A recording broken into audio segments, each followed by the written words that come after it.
She was 27 years old, a widow, and she'd already said no. She said it out loud, in a room with marble floors and a display cabinet that climbed nearly 20 feet toward the ceiling, in a house on Blackstone Avenue, where the staff learned early to keep their eyes down. Adeline Kessler cleaned houses at night because the night shift paid a little more, and she needed a little more. And waiting at home was a 6-year-old daughter named June, who'd stopped using words a long while back, and had been telling her mother everything through drawings ever since. Adeline was good at the work. She was quick. She was quiet. She never complained. There was only one thing in this world she couldn't do, and she'd told them so the day they hired her. She couldn't climb. Not a ladder, not a step stool, not the second floor of anywhere. There was a reason behind it, and it was the kind of reason a person shouldn't have to explain twice. But on a Tuesday evening in October, with 200 guests due to arrive in 40 minutes, the woman engaged to marry the man who owned that house stood there in an emerald evening gown, pointed at the highest shelf, and told her to go get the old rolling wooden ladder. Adeline explained. She said it calmly, the way people explain something that costs them to say out loud. And the woman in the gown smiled at her, said she'd already read her personnel file, and said that whatever happened in her past was very sad, but it wasn't a job description. So Adeline went up. She counted the rungs out loud, the same way she used to count them for her daughter at bedtime. 1, 2, 3. By the 6th, her hands were shaking. She got to 9, and on the 9th, the wood split. Now, everyone in that city knew whose house that was. There. People said his name softly, or they didn't say it at all. Emilio Vaccaro was 34 years old, and the men who worked for him never asked questions. And the men who didn't work for him crossed to the other side of the street. He was walking through that very hallway at the exact moment the ladder gave way, and what he did in the 7 seconds that followed stopped 200 guests at the front door and left a room full of very important people standing in complete silence. But that still isn't the part that keeps people awake at night. That part came 3 days later, when he had the broken ladder taken apart and examined, and the report came back with a single detail that made a man who never reacted to anything sit down and put his head in his hands, because that rung hadn't given out on its own, and once he understood what had really happened on those steps, there wasn't a single version of his life left that could survive it. If this story pulls you in tonight, a like genuinely helps it reach the people who need to hear it. Share it with someone who understands what it costs to keep walking out the door every morning. And subscribe, because this is exactly the kind of story this channel was built to tell. Now let's go back to that Tuesday evening in October, and to a woman standing at the foot of a ladder she'd already said no to. The stone floor was so cold that Adeline felt the chill before she felt the pain. She lay on her side, one shoulder pressing against the arm of the man who had just lunged toward her, and for a moment neither of them moved. The feather duster had flown somewhere behind them, and dust still hung in the shaft of light spilling down from the ceiling, drifting slowly like late snow. Emilio Vaccaro braced one hand against the floor and pushed himself halfway upright, and the first thing he said wasn't to ask whether she was all right. He asked whether she could move both legs. His voice was strangely calm, neither frightened nor raised, the voice of someone who had knelt beside other bodies in other rooms and had learned that the right question mattered more than the kind one. Adeline blinked. She moved one knee, then her foot, and nodded.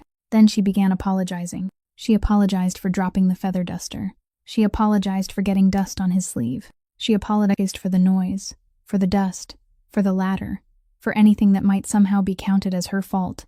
And she said all of it with the speed that only people who have spent years living in a position where they are always expected to explain themselves can manage. She was apologizing before she even realized that her wrist was hurting. Emilio didn't answer a single one of those apologies. He reached out, took hold of her elbow, and helped her sit up slowly, as though she were made of something that might break one more time. In the doorway leading to the main hall, Camille Thorne stood with her arms folded. She didn't take a single step closer. She didn't put down her wineglass. She only watched, and there was no fear on her face, no relief either. Only the faintest look of expectation, like someone watching something that had already been arranged and was now unfolding just a little differently than planned. Emilio stood. He brushed off his sleeve once, exactly once, then called the name of the cleaning crew supervisor, who was standing frozen at the far end of the room. The man came forward, his face drained white, and began saying something about procedure and about how the equipment was inspected regularly. Emilio stopped him simply by raising one hand. He pointed to the wooden ladder lying on its side across the floor, its broken rung facing upward toward the ceiling, and said that from this moment on, no one was to touch it, No one was to repair it, and no one was to remove it from this house. He said every splinter of wood was to remain exactly where it had fallen, until he gave permission otherwise. The supervisor nodded again and again. And even much later, he still wouldn't understand why a broken ladder had been spoken about in the tone people used for a crime scene. Out in the foyer, the sound of voices had begun to rise. Early guests were taking off their coats, handing their keys to the valet, and bursts of laughter drifted in each time the doors opened. Emilio walked out to meet them. He didn't climb onto a raised step. He didn't need anyone to tap a glass for attention. He simply stopped in the middle of the foyer, and the room quieted on its own the way it always did whenever he was present. He said there was a private matter in his home that evening, that he was very sorry everyone had traveled so far, and that he would invite each of them back on another occasion. That was all. He didn't explain. He didn't apologize a second time. He inclined his head in farewell and stepped aside, and the valet understood before anyone had time to ask another question. The coats that had just been taken off were put back on. There were a few whispers, 1 or 2 questions left unfinished. Then everyone began flowing back toward the doors like receding water. In the gallery, Adeline sat on the floor, cradling her swelling wrist, listening as engines started one after another beyond the iron gate. 1 car, then 2, then an entire line of them. Camille was still standing in the same place, in the room she had spent weeks preparing, beneath the row of shelves that had only been half cleaned. And for the first time that evening, her hand dropped to her side. Bernadette Feltz, whom everyone in the house called Bertie, led Adeline down to the kitchen by the servants' staircase, the one the staff used so they wouldn't have to cross the foyer. She pulled a wooden chair into the middle of the floor, sat Adeline down, then took an old tin first aid box from a cupboard, so old that the lid had to be pried open with the tip of a spoon. She didn't ask what had happened.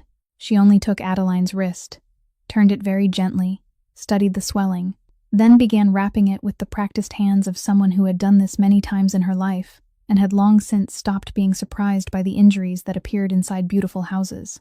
Adeline sat still, her shoulders still trembling, and every time Bertie tightened the bandage a little more, she apologized.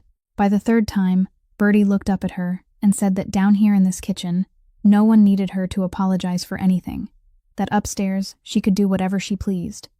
But once she came down here, she could set that habit aside for a little while. Adeline didn't answer. She looked down at her hand and saw that it was still holding the shape of gripping something that was no longer there. The doctor arrived not long afterward. He came in through the side entrance without knocking or introducing himself, set his bag on the table, and worked quietly as though this wasn't the first time he had been called to this house at such an hour. He felt along her wrist, told Adeline to follow his finger with her eyes, asked whether she heard ringing in her ears, whether she felt nauseated, whether she remembered how she had fallen. She answered every question with a single word. He said he didn't see any sign of a fracture, but that she should go to the hospital and have an X-ray taken just to be safe, and he said it in the voice of a man who gave that advice every day and didn't expect anyone to refuse. Adeline shook her head. The doctor asked again. She shook her head a second time, and this time she gave him the reason, without circling around it, without pretending the pain had eased or that she had to work the next morning. She said she couldn't go because she couldn't afford the bill. She said she had received envelopes like that before, that they didn't come right away. They came weeks later, after a person had already had time to forget, and that she was still paying off a stack of old envelopes she had stopped counting long ago. A long silence followed those words in the kitchen. Emilio Vaccaro was leaning against the doorway. No one had noticed when he arrived, and he didn't say anything. When Adeline saw him, she straightened her back instinctively, then realized she was sitting in a chair in his kitchen, with her wrist wrapped in supplies from his house, and she began explaining. She said her husband had died a long time ago. His name was Owen. He worked erecting scaffolding, the kind of job where men were paid according to height and lost money according to the weather. He had been doing it since he was very young, and he was good at it, so good that the other workers often waited until he had finished assembling a section before they trusted themselves to climb onto it. Then one spring morning, at a construction site across the river, the steel frame he had built for other men to stand on failed to hold him. Adeline told that part in a very flat voice, without rising or falling, the voice of someone who had repeated the same story too many times across too many desks, while someone on the other side held a pen. Then she told the part that people asked about less often. She said the company didn't call Owen an employee. On their paperwork, he was an independent contractor, a man who took his own jobs, accepted his own risks, and was responsible for himself. because that line of language sat exactly where it needed to sit on a document he had signed without reading carefully enough.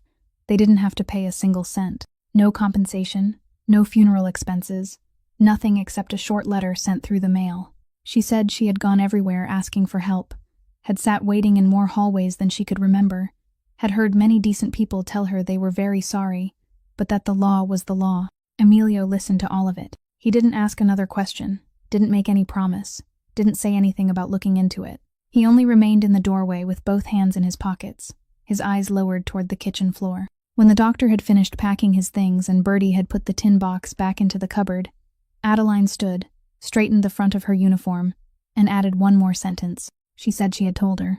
She said she had told that woman very clearly, and she didn't think anyone in the world could possibly have said it any more clearly than she had. Then she thanked them and left through the side door. Emilio remained behind in the empty kitchen, and that final sentence stayed with him for the rest of the night.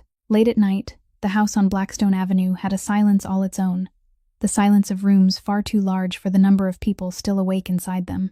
Emilio sat in his second-floor study with the computer screen as the only source of light, and on it was the black and white image of the East Gallery seen from a camera mounted in the corner of the ceiling.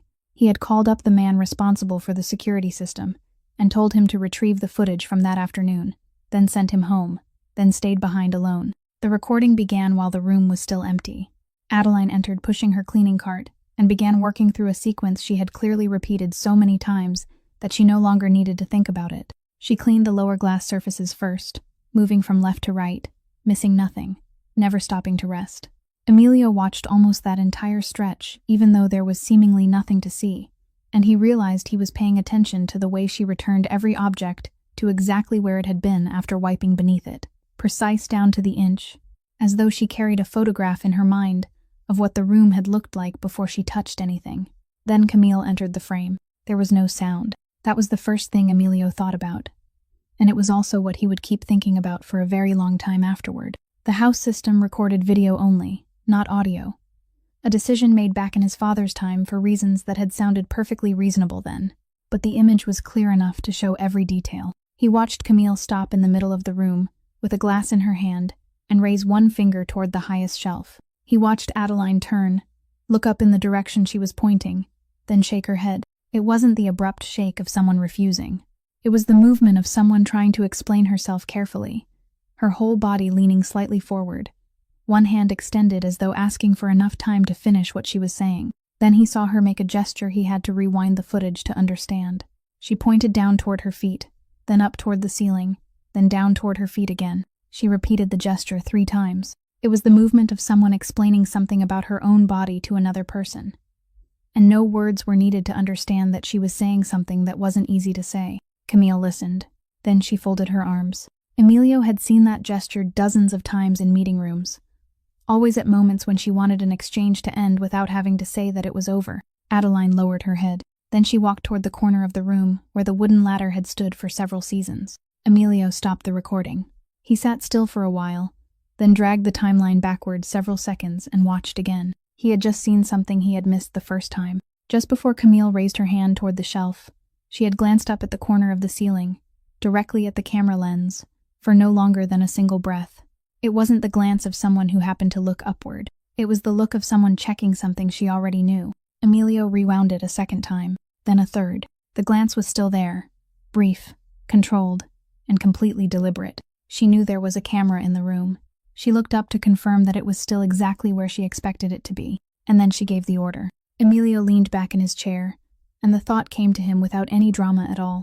It simply stood there waiting for him to recognize it.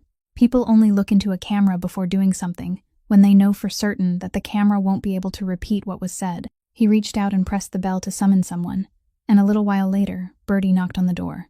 She entered wearing a robe hastily pulled over her nightclothes, her hair tied at the back of her neck, and she remained standing in the middle of the room, even though he had pointed to the chair across from him. He asked her only one question, whether tonight was the first time something like this had happened. Bertie didn't answer immediately. She stood there for a very long time, long enough for the clock on the mantel to strike once, and throughout that silence, Emilio didn't press her. Then she said that recently several people had asked to leave without giving a reason, and that she had signed their papers and let them go without asking another question, because she had believed asking wouldn't change anything. That was all she said. She named no one and described no incident. Then she looked directly at him and said one final thing before leaving. She said, "Mr. Emilio, there are people in this world who hunger for money, and there are people who hunger to see fear appear on someone else's face. The second kind always chooses people who can't afford to take them to court. And I've lived long enough to tell the difference between those two kinds just by listening to the way they call a servant's name." Adeline came back the next morning, earlier than the start of her shift, wearing ordinary clothes instead of her uniform. She didn't enter through the servant's entrance. She waited by the side door until Bertie came to let her in, and the first thing she did was place her access card on the kitchen table beside the key to her locker. She said she was resigning. She said she could finish out the week if the company needed time to replace her, or she could leave that very day, whichever was more convenient for the household. Bertie looked at the card, then at her, and told her to wait. Emilio came downstairs a few minutes later. He didn't ask why she was quitting. He didn't tell her not to quit either. He pulled out a chair, sat across from her at the kitchen table, and asked her one question. Exactly what she had said to Miss Thorne that night, word for word. Adeline went silent. She looked down at the hands resting in her lap, and Emilio saw her fingers tighten around each other, then release.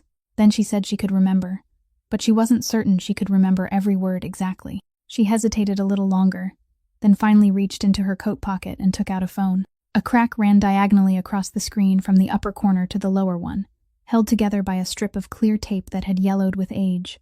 She placed it on the table but didn't unlock it. She said she had a recording. Then she added quickly, as though afraid he might misunderstand, that she hadn't recorded anyone to hurt them, that she had been doing it for a long time everywhere she worked because the contracting company sometimes shorted her hours.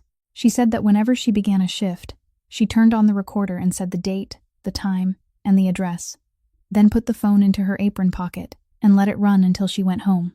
She said she had once been docked for 2 shifts without anyone explaining why, and after that she hadn't dared go to work without having something in her own hands. Emilio told her to play it. She hesitated one last time, then pressed the screen.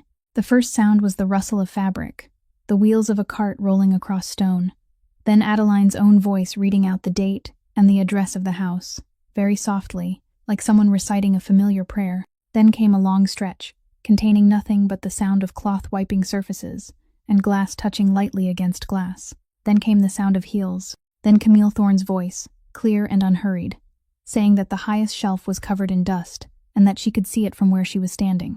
Adeline's voice answered, much lower, saying, "Ma'am, the ladder in the corner is very old, and I'm sorry, but I can't climb that high.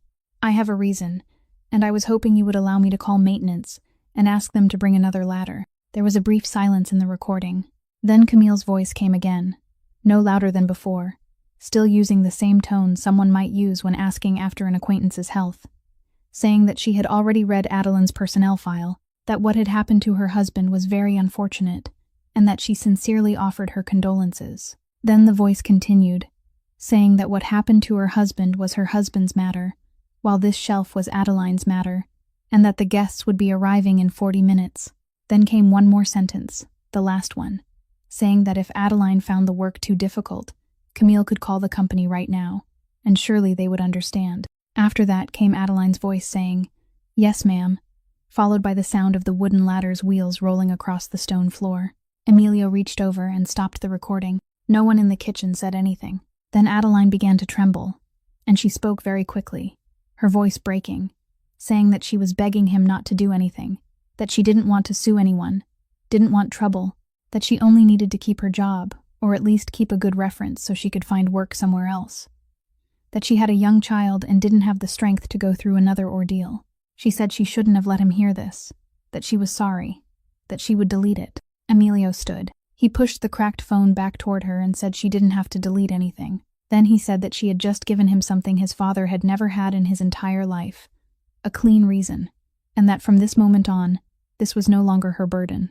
The car left Blackstone Avenue in the middle of the morning, and Fausto Renna sat behind the wheel, the way he had for so many years, both hands exactly where they belonged, eyes on the road, asking no questions.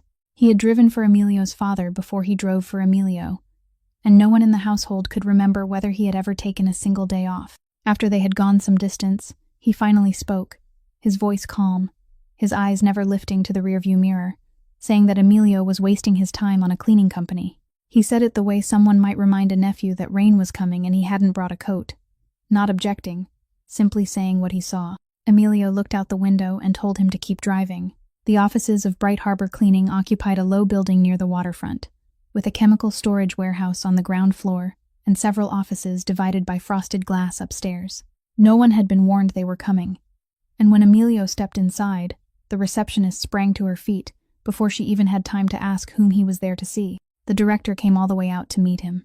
He was a middle-aged man in a short-sleeved shirt, and in the brief walk from his desk to the doorway, his face managed to pass through 3 different expressions before settling on a smile. Emilio declined the invitation to sit. He placed a neatly clipped stack of papers on the desk, stepped back half a pace, and left it there. The director looked at the papers, then at him, then opened the file. Inside were the company's timesheets and payroll records from the previous 3 years, arranged side by side month by month, and wherever the 2 sets of numbers didn't match, a thin pencil mark had been made in the margin. There were a great many pencil marks. Emilio said he hadn't come to argue over every line, that whoever had prepared the comparison had done the work very carefully, and that he had come only to offer 2 choices.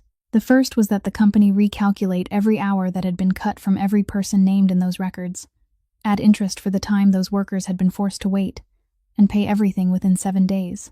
The second was that the file be sent to the State Department of Labor, along with copies of both sets of books, and the director would then have the opportunity to explain why one company needed 2 different accounting records for the same month. The director stood silent for a moment, then laughed, the laugh of a man trying to find somewhere solid to stand, and said that it sounded as though Emilio was forcing him. Emilio replied that forcing him would mean taking the man's own money, while what he was doing was making him return money that belonged to other people, and that the director ought to understand the difference if he still wanted a second chance. Then Emilio picked up his hat and walked out. At the door, he stopped. He didn't turn all the way around, only angled his head enough. And he added one more thing in exactly the same voice he had used when speaking about the 7-day deadline. He said he knew where the man lived, knew which bridge he drove across every morning, knew which school his child attended and what time the child got out. He said he would never use any of that he wasn't the kind of man who used things like that. Then he said one final sentence. He said the director couldn't be certain of that, and that the uncertainty itself was what was doing the work for him now. Then he went down the stairs. Inside the office, the other man remained standing beside the desk with the file open in front of him, unable to remember that he was supposed to sit down. Outside by the car, Fausto already had the door open. He didn't ask what had happened inside. He only glanced at Emilio once as he got into the back seat, then closed the door. And on the drive home, he didn't say another word until the car turned through the iron gates of the house. The ladder was still lying exactly where it had fallen in the east gallery. Beneath the canvas covering Bertie had draped over it on orders, and no one in the house entered that room for several days. The carpenter Emilio summoned was an old man who restored fine woodwork in Fox Point, the same man the household called whenever a door warped or a tabletop cracked, and he arrived carrying a canvas tool bag so worn that its original color could no longer be guessed. He didn't ask why anyone wanted him to examine a broken ladder. He spread a cloth across the floor, laid each piece of wood on it in the exact order in which it had once belonged, then sat down and began working slowly with the hands of a man who had spent an entire lifetime touching wood. Emilio stood by the window with his back turned and left him alone to work. It took nearly the entire morning. By the time the sun had crossed the line of the arched roof and the light inside the room had changed from gold to white, the carpenter finally called him over. He picked up the broken piece of wood, the 9th rung, and turned it over so the underside faced outward. He told Emilio to look at the break. Then he explained, in the calm voice of a man who spoke only about what his own eyes could see. He said rotten wood didn't break like this. Rotten wood softened from the inside. Its fibers came apart, and when it broke, the edges were ragged and porous, crumbling like dry bread when pressed between the fingers. Then he pointed to a section running along roughly half the width of the piece, directly underneath, and said that this wasn't where the wood had broken. This was where it had been cut. He said the cut was very clean, following a straight line, going slightly more than halfway through the thickness of the wood before stopping, and whoever had done it had known exactly what they were doing. Cut too shallow, and the rung would still bear the weight of someone climbing up and coming back down. Cut too deep, and it would snap the first time anyone stepped on it, making the sabotage obvious immediately. He said this depth was the work of someone who wanted the rung to hold on the way up and give way on the way down, or to break at the exact moment someone placed their full weight on one foot. Emilio asked whether he was certain. The carpenter handed him the piece of wood and told him to run his fingers along the edge of the cut. Then he told him the second thing. He said the cut wasn't recent. He pointed to the exposed surface where the saw blade had passed through and explained that freshly cut wood was pale, still carried the smell of sap, and felt rough beneath the fingers. This surface had already darkened. It had had time to absorb dust, to absorb moisture, to take on a layer of age that couldn't be faked. He said he couldn't tell Emilio exactly how long it had been there, but it certainly wasn't a matter of weeks, and it wasn't a matter of months either. He said this had been sitting here for a long time. Then he packed away his tools, said that if Emilio needed it, he could put his findings properly in writing, and left through the side entrance. Emilio remained alone in the room with the piece of wood in his hands. Then he pulled out a chair and sat down in the middle of the gallery, not because he was tired, but because his legs no longer wanted to hold him upright. He made a very simple calculation in his head, the kind any child could make, and the answer had been standing there waiting for him all morning. Adeline Kessler had only been in this house for a few weeks. She had been assigned from a contractor's list by people who had never met her, because her labor came at a cheaper price. Before the day she walked through these iron gates, no one in this house had known her name, known her face, or known what she was afraid of. But that cut beneath the ladder rung had been there long before she ever arrived. Emilio sat for a very long time in the white light of noon, surrounded by glass cabinets left half-cleaned, and he understood that the trap had never been set for the woman who fell that day. It had been waiting in this room, patient and silent, season after season. So who had it been waiting for?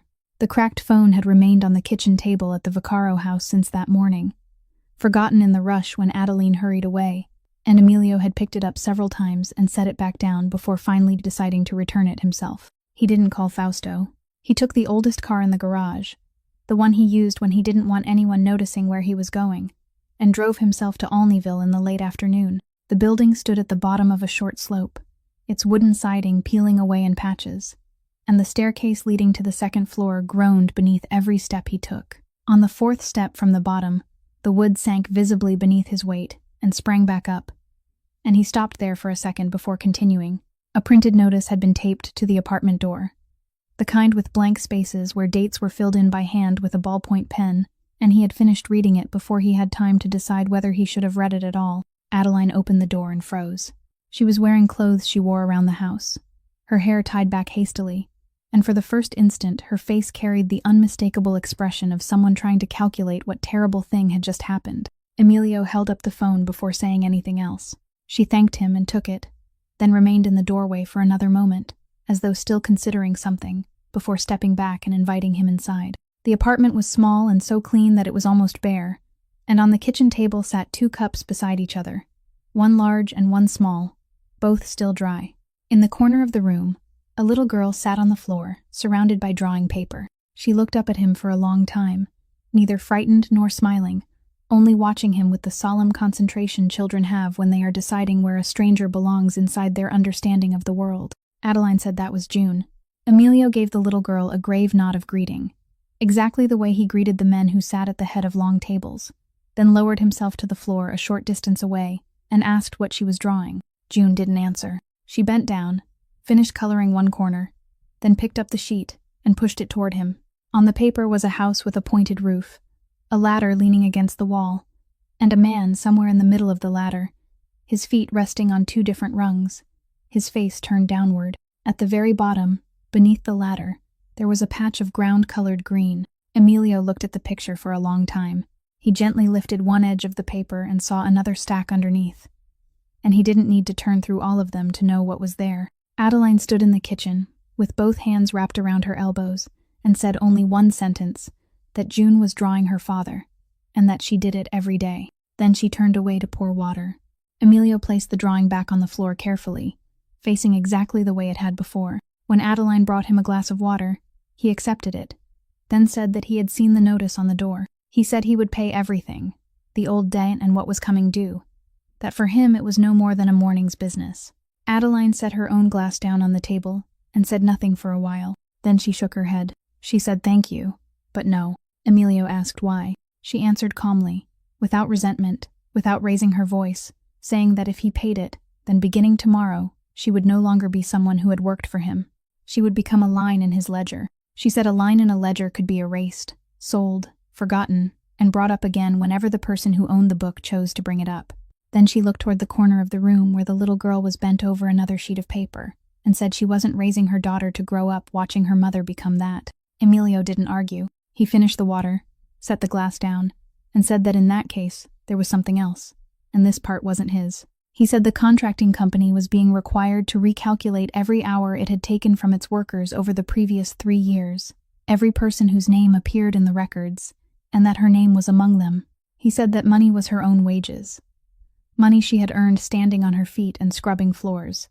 It had simply been sitting in someone else's pocket far longer than it ever should have. He said she could refuse a gift, but she couldn't refuse her own wages. Adeline looked at him for a long time, and this time she said nothing at all. Emilio stood and left just as darkness began to settle outside. He walked down the wooden staircase more slowly than he had climbed it. When he returned home, he didn't go upstairs to his bedroom. He went straight to the archive room in the basement, turned on the light, and began searching through the old boxes of records belonging to companies that had once carried his father's name. The meeting took place in the small dining room in the West Wing, the room they used for conversations they didn't want servants standing nearby to hear. Whittaker Thorne arrived first, took the seat he always used, and began by talking about the schedule for several permits, still awaiting approval as though the other night had never happened.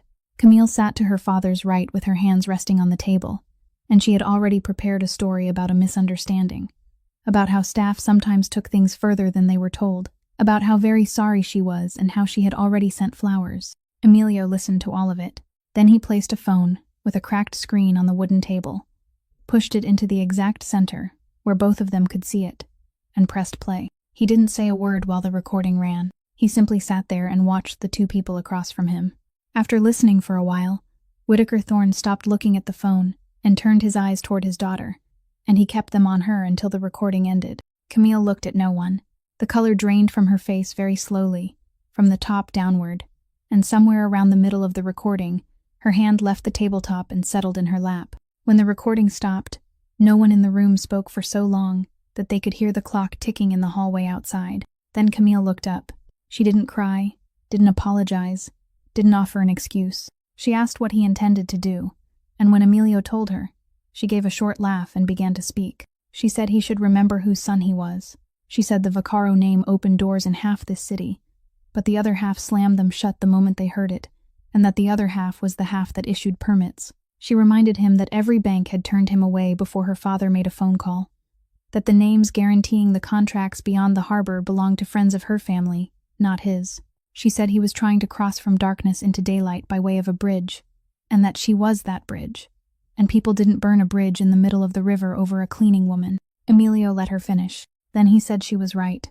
He said everything she had just said was true, that he had counted and recounted everything he was going to lose since before dawn, and that he understood the price perfectly well. Then he said his father had left him many things he had never wanted to inherit, but there was only one thing he had chosen to keep, and that was the rule that no one touched people who couldn't fight back. He said his father had been the kind of man whose whole story he would never dare tell, but even that man had never broken that rule, and he said Camille had broken it inside his own house, in front of a camera, knowing exactly what she was doing. Whittaker Thorne stood. He buttoned his jacket again, and said, very briefly, that all agreements between them ended as of that day, and that he hoped Emilio had thought it through carefully. Then he walked out, and Camille followed her father without looking back. Within the next 7 days, 2 harbor contracts were canceled.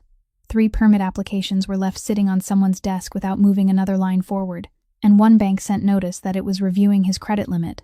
Hundreds of people working in his companies woke each morning without knowing that the chair beneath them had just lost one of its legs. Emilio knew. He signed every piece of paper and told no one. That night, after everyone else had left the dining room, Fausto remained standing by the door.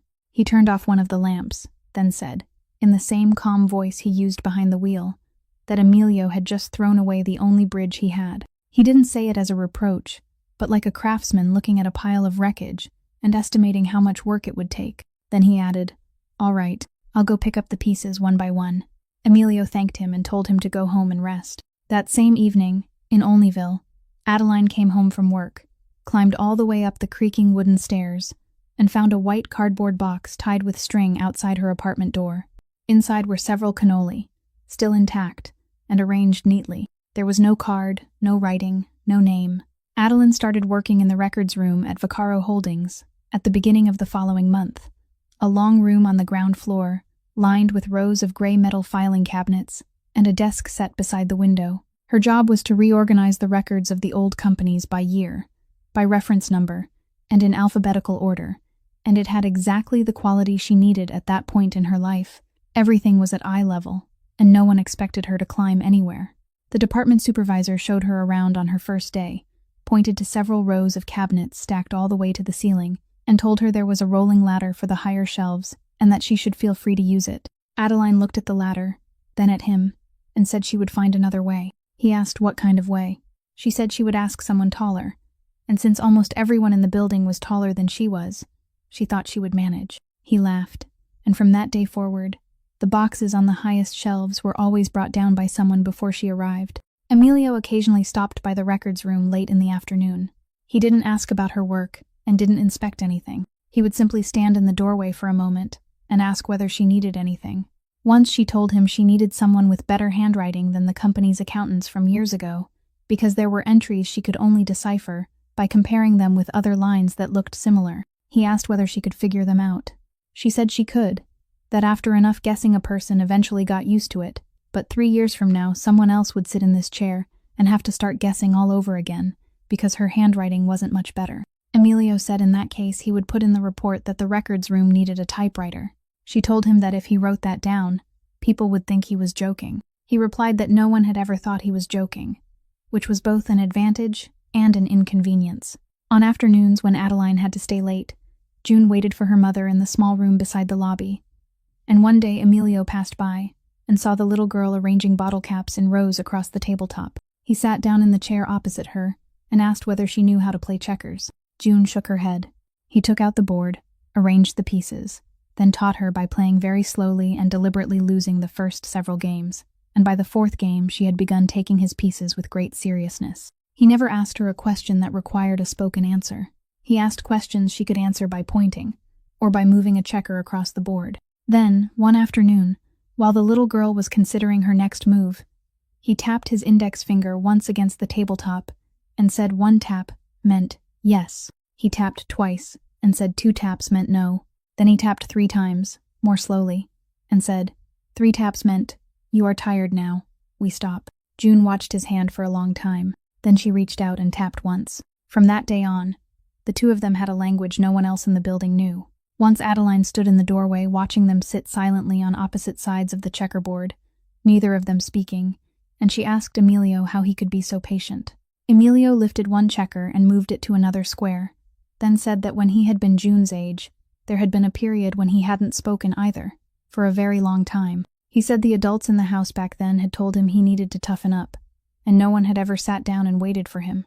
Then he said waiting didn't cost anything, and that it was June's turn to move. Those afternoons continued through the end of autumn. Then one late evening, while Emilio sat alone in his study with a pile of papers concerning the contracts he had lost, the telephone on his desk rang. He picked it up and said his name. No one answered from the other end. He could hear background noise, cars passing somewhere far away, wind brushing against the receiver, and the breathing of someone holding the phone with no intention of speaking. He waited. The other person waited too. Then the line went dead with a clean, deliberate click, like someone who had heard everything they needed to hear. Emilio lowered the receiver and sat still for a while, then called the switchboard downstairs and asked for the number that had just called. The operator told him the call hadn't left a number. The box sat on the bottom shelf of the last row of cabinets at the far end of the room, where the light barely reached, and a piece of paper taped to the lid bore the name of a construction company that had been out of business for years.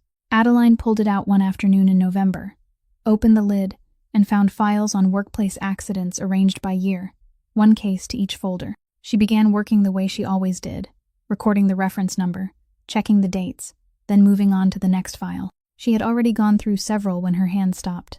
It wasn't because she had read something first, but because her fingers touched a place that felt thicker than the rest. One page in the file had its upper right corner folded over, neatly, a single crease, the kind someone made when they wanted to find that page again quickly, but had nothing else to mark it with. She turned to that page. At the top was the name of a construction site across the river. In the middle, inside a printed box, was her husband's name. Beneath it was the line identifying his employment status. And inside that box were the same words she had read so many times in the hallways, where she had once sat waiting that she knew them by heart. Adeline sat for a very long time on the wooden chair in the middle of the records room, with the file open across her lap. And inside her mind, everything began arranging itself into a new order she had never wanted.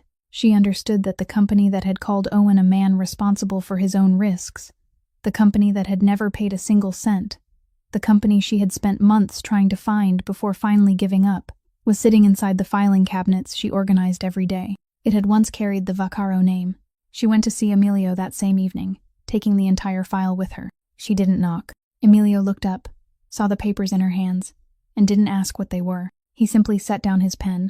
Adeline asked whether he knew. He said yes. She asked how long he had known, and he answered without evasion, without trying to soften it, that he had known since the night he left her apartment. He said that when he came home that evening, he hadn't gone upstairs. He had gone down to the basement, turned on the light, and searched for that name among the old boxes of records. He said he found it before dawn, and that he was the one who had folded the corner of the page. Adeline nodded slowly, as though he had only confirmed something she had already known before climbing the stairs. Then she asked why he hadn't told her. Emilio rose from behind the desk. He said he had meant to. He said there had been one night when he sat in his car outside her building with the opening sentence already prepared in his mind, and then drove away without going upstairs. He said he couldn't find any way to say it without turning it into something else. Then he said he had been afraid, and the word came from him with difficulty, that if she knew, then everything between them would become nothing more than a matter of settling accounts. Adeline listened to all of it. Then she asked very quietly whether he knew what hurt her most. She said it wasn't the money. She said she had spent years living with the feeling that no one saw her, that people called her the employee, the cleaning woman, that woman over there, and she had grown so used to it that it no longer even stung. Then she said that one evening she had been lying on the stone floor of his house, and a man had asked whether she could move her legs, and in that moment she had thought that at last there was one person in this world who could see her. She said she understood now that what he had seen wasn't her. It was a name in a file, unfinished business, a debt he had inherited, along with the house and the desk he sat behind. Emilio said that wasn't true. He said he had run toward her before he knew anything, that on that night he hadn't known who she was, and that he hadn't connected the woman falling from the ladder to an old name buried in his father's records. Adeline said she believed him. Then she said it didn't change anything, because after that night he had known, and he had brought food to her door, had played checkers with her daughter, had stood in the doorway of the records room, asking whether she needed anything. Through all those weeks, she placed the file on his desk, neatly, facing the proper direction. Then she said she wasn't angry with him, and that was the part she couldn't bear, that if only she could be angry, it would have been so much easier. She submitted her resignation the next morning, handwritten, brief, with no reason given. She returned her access card for the second time in her life, and this time no one tried to stop her. Emilio called her 3 times that week. Not once did anyone answer. Adeline returned to her old schedule in less than a week. The diner took her back for the morning shift. The laundry gave her the afternoon shift.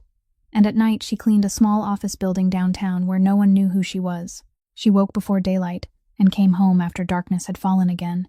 And between those 2 ends of the day, she ate whatever was easiest. Usually standing, usually only halfway through, usually leaving the rest unfinished. She lost weight. She knew she was losing weight because she had to roll the waistband of her uniform over once to keep it from slipping. But she put that matter into the drawer of things she would deal with later, the drawer that had been so full for years that it could no longer close. That Saturday afternoon she had the day off. Mother and daughter stayed home, and Adeline cooked. June sat on a high chair pulled close to the kitchen, her legs swinging, in charge of peeling garlic, and carrying out the task with the solemn expression of someone holding an important position. Adeline deliberately dropped a clove onto the floor and pretended not to know who had done it. And June pointed at her mother, and Adeline said she was being falsely accused, and the little girl shook her head with great determination and pointed at her mother again. They both laughed. The kitchen was filled with the sound of a pot simmering and the radio playing softly in the corner. And for about half an hour, the apartment on the slope in Olneyville was a very warm place. Then Adeline stood to reach for the salt on the shelf. The moment she raised her hand, the room tilted slightly. She placed one hand against the edge of the kitchen table, stood still, and waited for everything to straighten itself again, the way it had during the past several weeks. This time it didn't. She stepped back, lowered herself into the nearest chair, and told her daughter that Mommy was just going to sit for a little while. She said it very clearly.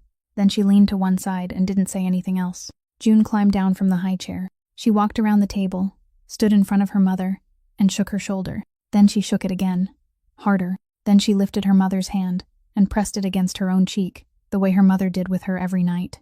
And the hand didn't move. June stood still for a while. She didn't cry. She looked at her mother for a long time, with the look children have when they are deciding what needs to be done first, then turned and ran into the bedroom. She pulled the blanket from her mother's bed, gathered the whole thing into her arms because it was much larger than she was, and dragged it back into the kitchen. She covered her mother with it, pulled it up to her shoulders, then smoothed out the folds. Then she ran back for the pillow, slipped her arms beneath her mother's head the way her mother always supported hers, lifted it carefully, and placed the pillow underneath. She did every one of those things slowly and carefully, without missing a single step. Then she stood and looked around the kitchen. The phone with the cracked screen lay on the table beside the half-peeled garlic. June dragged a chair over, climbed onto it, and picked up the phone. She knew those numbers. Her mother had taught them to her a long time ago, when she was even smaller. Back when her mother still taught her things for emergencies, just in case.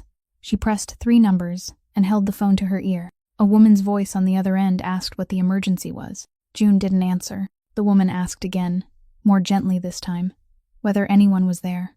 In the kitchen in Olneyville, a 6-year-old girl stood on a chair, one hand holding the phone and the other gripping the edge of the table, and she opened her mouth. The voice that came out of her was hoarse and rough, like a door that hadn't been opened in a very long time. She said, "My mommy is sleeping and she won't wake up." Then she said, "I put a blanket on her." Then she said, "Please come help me." The dispatcher asked for the address, and June read it out one word at a time, the same address her mother had always murmured into this phone whenever she began a work shift. The ambulance arrived just as night was falling. June opened the door for them, stepped aside exactly as she was told, and pointed toward the kitchen. One member of the emergency crew knelt beside Adeline, while the other looked at the blanket, looked at the pillow beneath her head, then lifted his eyes toward the little girl standing in the doorway, and told her that she had done exactly the right thing. In the ambulance, June was allowed to sit beside the stretcher. She held her mother's hand between both of her own and began to talk. She said that today they had been cooking together. She said she had finished peeling all the garlic. She said, "Mommy, wake up. The food is still on the stove." She talked without stopping for the entire ride, moving from one thing to another, all the words she had kept locked inside herself for nearly a year and a half, pouring out during a single ambulance ride, and the nurse sitting across from her had to turn his face toward the window. Emilio learned what had happened close to midnight through a call from Bertie, who had heard it from someone she knew in the neighborhood. By the time he reached the hospital, everything had been settled for hours. Adeline had already been given fluids, had already undergone imaging, had already been moved into a room on the 3rd floor, and the board hanging at the foot of her bed already carried all the notes the doctor on duty needed to write. They told him her condition was stable, that there was inflammation in her lungs, that her body had been running on empty for weeks rather than only since that day, and that if she had arrived a few hours later, the outcome might have been very different. Then they told him that the person who had called the ambulance was the child. Emilio stood in the hallway and listened to all of it, and he didn't say anything. He was used to being the person people called when something happened, used to everything stopping while everyone waited for him to make a decision. And that night, for the first time in many years, he had arrived somewhere where there was absolutely nothing for him to do. The most important thing had already been done by someone else, and that someone barely came up to his waist. He didn't go into the room. He sat down on a plastic chair in the hallway, directly across from the small window in the door where he could see inside, and he remained there all night. At one point, a nurse passing by asked whether he was family. He said no. They didn't ask anything else. Near dawn, Fausto arrived. He didn't ask why Emilio was there and didn't ask how any of it had happened. He handed him a paper cup of coffee that was still hot, then sat down in the chair beside him and held his own cup between both hands. After a while, he stood, walked to the small window in the door, and looked inside. He stayed there for a long time. Inside, the little girl had fallen asleep leaning against the side of the bed, one hand still holding her mother's. Fausto watched without looking away, his face revealing nothing, and when he returned to his chair, he still didn't say a word. Only after daylight had fully arrived did he mention that several things at the office needed signatures, and then he left. Adeline woke in the middle of the morning. She opened her eyes and the first thing she heard was a voice calling, "Mommy," and she lay still for a long moment, because she thought she was still dreaming, the same dream she had dreamed so many times that she knew exactly how it ended. Then the voice called again. Adeline turned her head and saw her daughter standing beside the bed, her hair tangled, her eyes swollen from lack of sleep, telling her that Mommy had been asleep for too long. Adeline raised a hand and touched the little girl's face, and she cried. She cried for the first time since the morning someone had called to tell her about Owen, cried without making a sound, her body trembling beneath the thin hospital blanket while the child kept talking, telling her about the ambulance, about the flashing light on the ceiling, about how the man had told her she had done exactly the right thing. Through the small window in the door, Adeline saw a man sitting in the hallway with his elbows resting on his knees, his coat folded across his lap, his hair disordered from a night without sleep. She looked at him for a while. He raised his head and caught her gaze, and neither of them looked away. She didn't nod. She didn't tell the nurse not to let anyone in either. He remained outside for the rest of that morning, and only left after the doctor had made a second round. 3 days later, just after Adeline had been discharged and was sitting in the kitchen chair where her daughter had placed the pillow beneath her head, someone from the city knocked on the door. They handed her a notice and explained everything very politely. A complaint had been filed with housing inspection, under the name of someone who had once lived downstairs and had moved away long ago, stating that the building was no longer safe, that the wooden staircase had rotted, that the electrical system and plumbing were too old, and that the fire escape didn't meet code. They said the complaint included photographs, very detailed ones, taken in exactly the right places. They said there would be an inspection, and if the conditions were confirmed, the building could be declared unfit for occupancy until the landlord completed the repairs. Then they said the final part, still in that same polite voice, that during that time the residents would have to move out. Adeline held the notice in her hands and read it again and again. There wasn't a single line mentioning her. There wasn't a single line mentioning her daughter. It spoke only about wood, wiring, pipes, about things she herself knew were true. And that was exactly what made her feel cold, because there was nothing in it she could argue against. After they left, she sat down with the paper still in her hand and spoke aloud even though there was no one in the apartment to hear her. She said, "I can lose a job." Then she said, "But if I lose this place, where am I supposed to take my little girl?" That Saturday morning, Adeline had to go to the housing inspection office to submit paperwork, and Bertie had offered on her own to watch June for a few hours. She took the little girl to the playground at the end of the street, the one with several sets of swings and a faded red slide, then sat down on a bench at the edge of the grounds where she could see everything.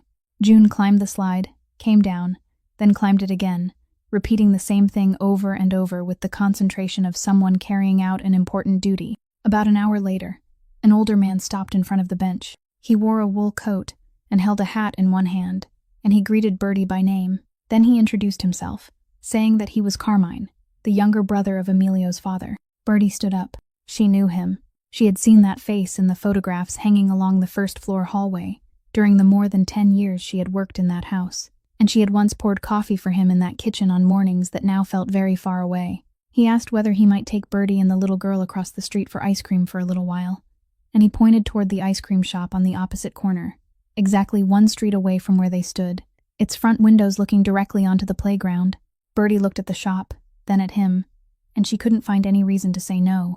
Inside, Carmine ordered June a cup of chocolate ice cream and asked what color she liked. June pointed at the yellow plastic spoon. He nodded with great seriousness and said yellow was a very good choice. Then he sat down across from her and began telling stories. He said that when Emilio had been about her age, he had been so afraid of dogs that every time he passed the neighbor's house, he crossed to the other side of the street, and once he had even hidden in a closet for an entire afternoon.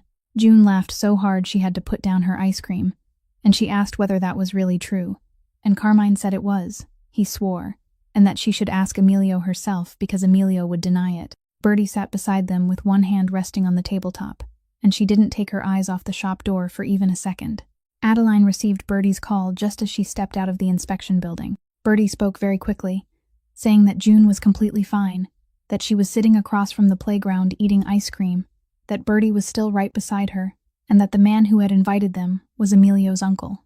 Adeline said thank you, ended the call, and then she ran. She ran for blocks, ran through a red light, ran until her chest hurt and her legs began to shake, and throughout that entire distance she never once thought her daughter was in immediate danger. She knew she wasn't. What made her run was something else. Something that had suddenly become so clear that she could no longer look away from it.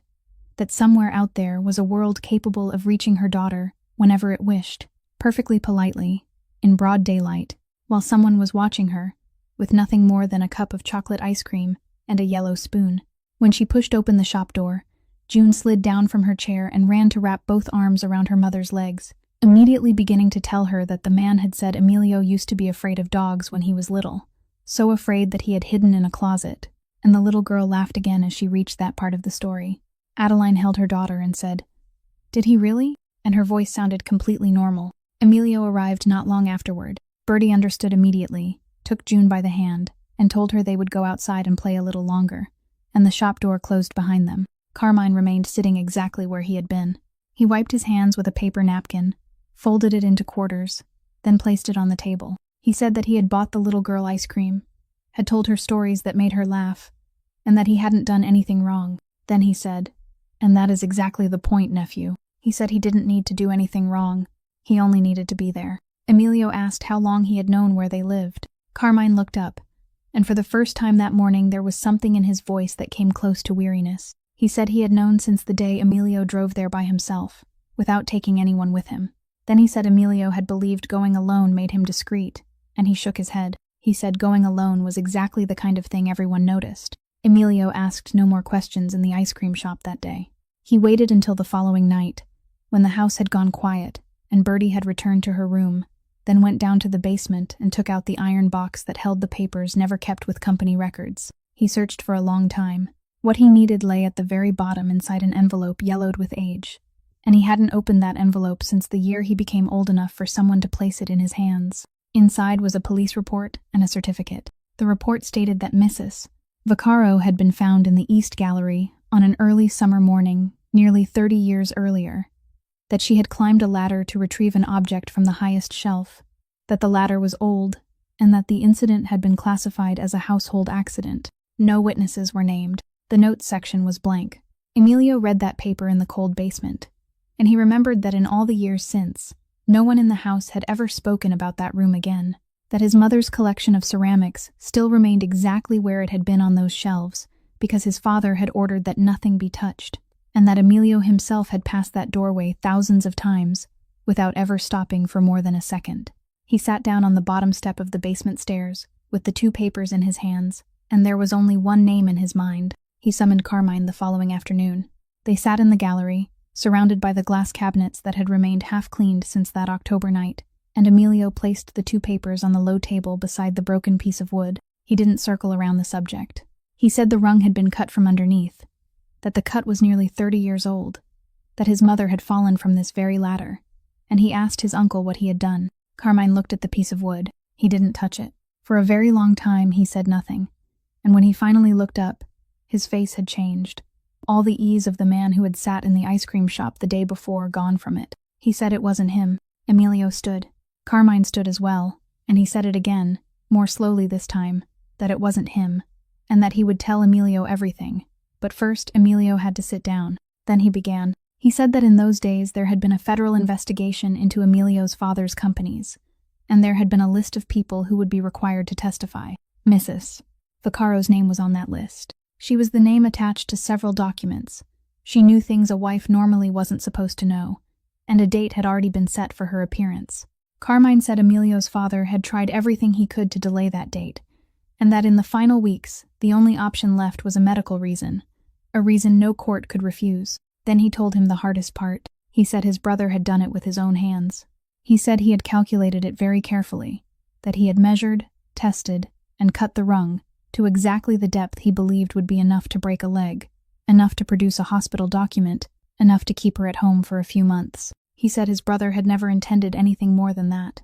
Then he said the last sentence of that part, that his brother had miscalculated the height. No one spoke in the gallery. Emilio sat motionless with both hands resting on his knees, looking up toward the highest shelf, where the ceramic pieces still stood in the exact order a woman had arranged them, long before he was old enough to remember her face.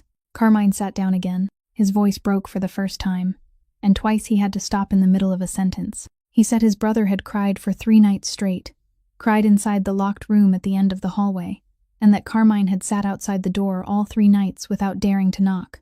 Then he said that on the 4th morning, his brother got up, shaved, dressed, came downstairs, and from that day until the day he closed his eyes for the last time, he never spoke of it again, not even to Carmine. Carmine raised a hand and wiped his face. He said he had kept this secret all those years, and he had kept telling himself that he was doing it to protect Emilio, so that Emilio would still have a father worth remembering. Then he looked up at his nephew and said that only now, sitting there, did he finally understand that he had been lying to himself all those years. He said he hadn't been protecting Emilio. He had only been protecting his brother. The invitations were sent at the beginning of the following week, handwritten, with no explanation of the purpose, only the date, the time, and the familiar address. They arrived on time, one by one, the men who headed the branches Emilio's father had built back when no one yet called it a family. Some had gone completely gray. Some were still young enough to believe they had many years ahead of them. They took their places around the long table in the West Wing dining room, the table whose wood had darkened beneath the touch of countless hands over countless years, and they waited. Carmine sat near the far end, in the seat he had always occupied. Emilio didn't sit. He stood at the head of the table, and he didn't begin with a greeting. He placed a stack of envelopes on the wood, then pushed them outward, each envelope sliding toward one man, with a name written on each one. Then he spoke. He said that beginning today, everything that existed outside the books was ending, not being reduced, not being transferred into someone else's hands, but ending completely. He said the remaining companies had all been audited, that the records of everything his father had ever held in his name would be submitted wherever they properly belonged, and that he would accept his own share of responsibility for what followed. He said the envelope in front of each man contained enough for the rest of his life, calculated according to the number of years he had stood beside this family, and that the money was clean, taxed, and carried no further obligation. He said anyone who wanted to stay and work in the legitimate companies would still have a place, and anyone who wanted to leave was free to go. Then he stopped. There was no sound in the room except the soft scrape of an envelope moving across the wood as someone pulled it closer. A man seated somewhere near the middle of the table pushed his envelope away. He stood. He was an older man with a square face, both hands planted on the tabletop as he spoke, and his voice wasn't loud, but it was firm. He said he didn't recognize this decision. He said this table didn't belong to one man alone, that it had been built through the work of many men, most of whom were already in the ground, and that no one had the right to stand up and declare it finished in the space of a single afternoon. He said Emilio's father would never have done this. Then he turned his head toward the far end of the table. He looked at Carmine. He didn't say anything else, and he didn't need to, because everyone in that room understood what the look meant. For all those years, whenever someone wanted to challenge the man at the head of the table, they looked toward Carmine first, and Carmine always looked up.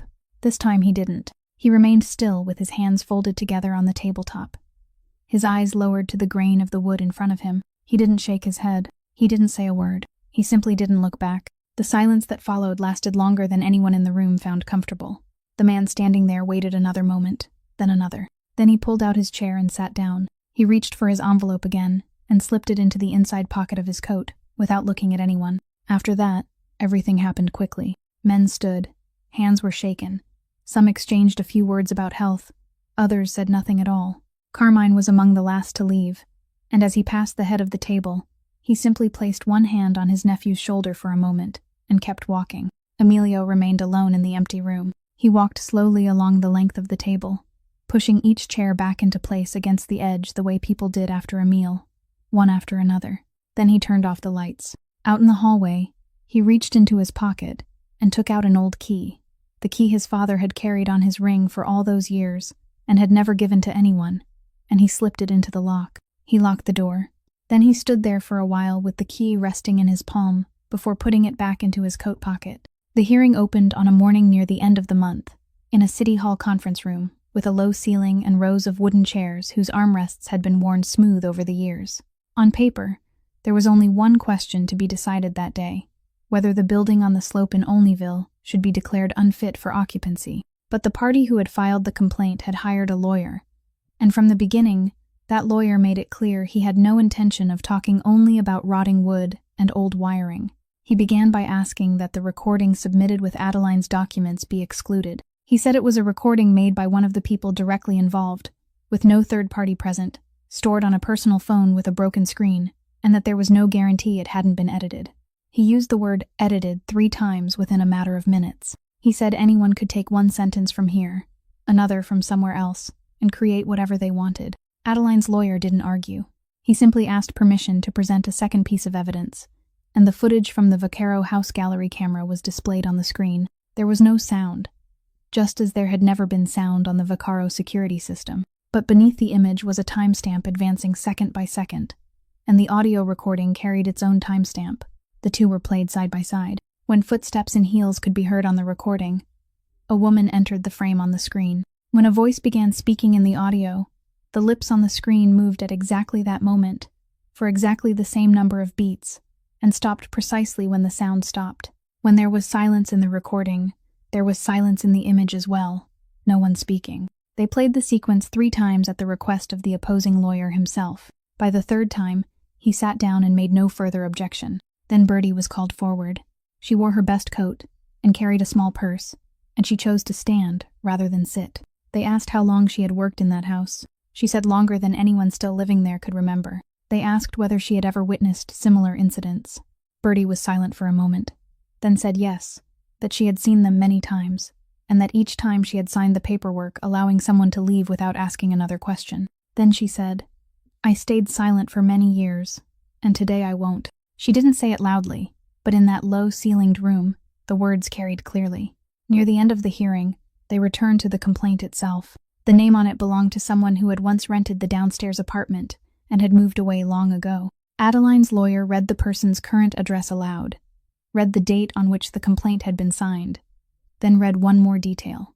The filing fee and the legal fees for the case had both been paid from an account that didn't belong to that former tenant. Then he read the name of the account holder. A man sitting in the last row, wearing a dark coat, had been there since the beginning of the hearing without anyone paying much attention to him. He stood before anyone had time to turn around and look for him. Fausto Renna walked to the front and didn't wait to be questioned. He said, "I did it." Then he continued, and his voice broke on the second sentence. He said he had driven for this family since the young master was too little to walk. He said he had watched an entire bridge burn in a single evening, had watched contracts fall away one by one, had watched hundreds of employees come within reach of losing their jobs without ever knowing it. He said he had believed that if this woman left the city, everything else could still be saved, that he hadn't wanted to hurt anyone, that he had only wanted to push one person away so all the others could remain. Then he turned toward Adeline. He said, "I thought protecting someone meant keeping them safe." He stopped for a very long time, and when he continued, he had to raise a hand to cover his mouth for a moment. He said, "It turns out, protecting someone means letting them live with dignity." Then he said, "I'm sorry, Miss Kessler," and lowered his head. Emilio sat in a row to the side, and he didn't stand, didn't say anything, only looked at the man who had driven for him throughout nearly his entire life. As for Camille Thorne, the recording from that day was copied and submitted in a civil case brought by the contracting company, and she was called in to answer questions for months afterward. The Thorne family withdrew all connection to her in order to preserve its reputation, and before that winter had ended, she had left Rhode Island. They asked Adeline whether she wanted her lawyer to speak on her behalf. She said no. She stood, straightened the hem of her blouse, and said she wanted to speak for herself, because this was her home. June sat in the front row directly behind her, her feet not reaching the floor, both hands resting neatly in her lap. Adeline said that everything written in the complaint was true. She said the wooden staircase really was rotten, that she climbed it every day and knew exactly which steps gave way beneath her feet. She said the wiring really was old, and that she had learned not to plug in 2 things at the same time. She said she hadn't come there to argue that the building was a good one. Then she said she had come to ask one question, and she wanted to ask it very clearly. She asked how much money a mother had to earn before she was allowed to keep the place where she lived. She said she had worked 3 jobs at once for more than a year, that she woke before daylight and came home after darkness had fallen again, and that all of that money combined was still only enough for an apartment with a rotten staircase. She said she hadn't chosen that building because it was cheap and unsafe. She had chosen it because it was the only place within her reach. She said that if they closed the building that day, then yes, they would make it safer. But no one would be living inside it anymore, and the people who lived there wouldn't be moving up to the next rung either. They would simply fall to a lower one. The opposing lawyer stood to question her. He asked about her debts, asked about the time she had been hospitalized, asked how she intended to manage over the coming months with her health in its current condition. He asked quickly, one question following another, and before she could finish answering one, he had already moved on to the next. Adeline remained standing. She answered each question, her voice beginning to dry out, both hands tightening around the edge of the table in front of her. Then, in the middle of it, there came a tapping sound from the rows behind her. 3 taps, slow and deliberate, against the wood. Adeline stopped in the middle of a sentence. Across the aisle, Emilio stood. He asked the presiding officer for permission to recess for a few minutes, and he didn't explain why. They were granted a 15-minute break. Adeline went out into the hallway and sat on the windowsill, and June climbed up beside her and rested her head against her mother's arm. Neither of them said anything. Emilio stood some distance away facing the window, and he said nothing either. When the hearing resumed, the other lawyer didn't return to those questions. The rest of the morning was devoted to technical reports, to the repair schedule the landlord had formally agreed to figures and deadlines. Near noon, the presiding officer announced that the presentations were closed and said the decision would be issued in writing. Everyone stood. Chairs scraped across the floor. People began gathering papers into briefcases, and someone opened the window at the back of the room to let in some air. And in the middle of all that, June climbed down from her chair. She walked around her mother, went toward the front, crossed the open space before the presiding table, and no one had time to stop her because no one imagined she would do it. She stopped beside the older man who was folding several sheets of paper on the table and gently tugged at his sleeve. He bent down. The little girl looked up at him and said, "Sir, my mommy lives in our house." Then she said, "I like our house." The noise in the room disappeared almost at once, as though someone had closed a door. The presiding officer removed his glasses. He looked at the little girl for a long moment, then said, "Thank you," and he said it in exactly the same voice he had used with the adults throughout the morning. June nodded, then ran back to her mother. Adeline lifted her into her arms and stood there among the rows of chairs, with her face buried in her daughter's hair, until the room was nearly empty. The written decision arrived at the end of the week. The complaint was dismissed. The building would not be declared unfit for occupancy, but the landlord was ordered to replace the entire wooden staircase and rewire the electrical system within 3 months, and no resident could be forced to move out while the repairs were being completed. Adeline read the paper twice, then folded it and placed it in the kitchen table drawer, the drawer she had used for years to hold only papers that carried bad news. The memory came back to Adeline on an ordinary evening, while she was clearing out the kitchen table drawer to make room for the City Hall decision. At the bottom lay a bundle of old papers from the time of the funeral, bills, receipts, scraps of paper she had accepted back then and shoved into her bag without reading. She went through them, and a small slip of paper fell out. It was a delivery receipt from a flower shop in the city, dated that same day, listing a bouquet of white flowers, paid in advance, with no card attached at the buyer's request. On the final line was the name of the person who had ordered it. Adeline sat down on the kitchen floor with the slip in her hand, and the memory returned very slowly, piece by piece. She remembered that it had been windy that day, that the mourners had stood in a small circle around the grave, and that at the far end of the cemetery, some distance away, a man had stood alone. He hadn't come closer. He had waited until almost everyone had left, then walked over, placed a bouquet of white flowers beside the grave, stood there for about a minute, and turned away. She had remembered that bouquet for all those years for one very small reason. Of all the flowers there that day, it had been the only bouquet without a card, and she had never known whom to thank. She took the slip to see him the following afternoon. She didn't ask whether it had been him. She simply placed it on the desk and asked why he hadn't come closer. Emilio picked up the slip and looked at it for a very long time, then said that he had gone there that day because among the internal records there had been a name and a cemetery address, and he had stood there through the entire service without knowing what he had come to do. Then he said he hadn't approached because, at that time, he hadn't deserved to have her see his face. Adeline stood silent for a long time. Then she sat in the chair across from him and said, "I was angry with you for months because you knew and didn't tell me," she said. "Now I understand that you had already begun paying that debt before you even knew my name."